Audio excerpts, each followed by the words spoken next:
buildings. Lalibela in northern Ethiopia is home to ancient and spectacular rock churches that were carved out in the late 12th century.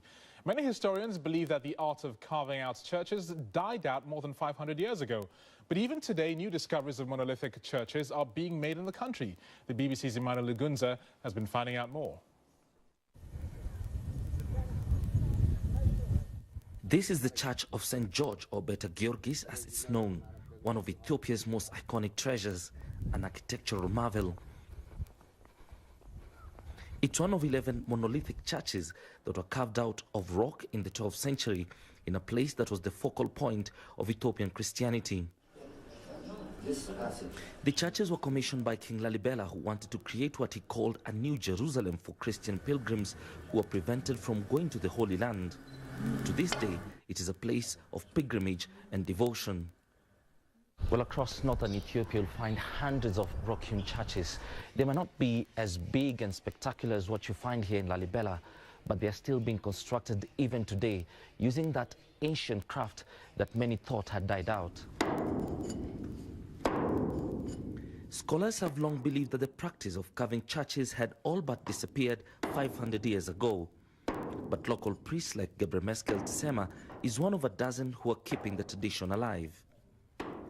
Gebre Meskel and his team of 3 have carved out 4 churches, which took them 4 years to complete.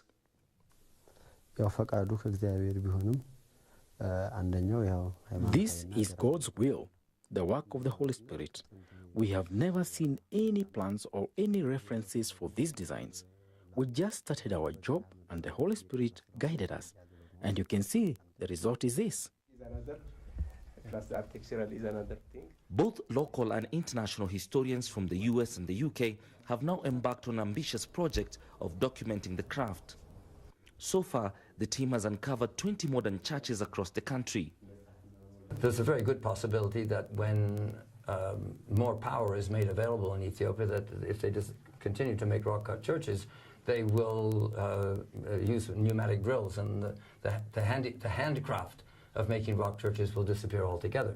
So what we've been doing is going from one new site to another, interviewing the individuals, the craftsmen involved, in order to try and obtain their personal knowledge as to how they did the job. Lalibela continues to serve as a pilgrimage site and can continue to do so for generations to come if the traditions are being kept alive. Emmanuel Lugunza, BBC, Lalibela, Northern Ethiopia.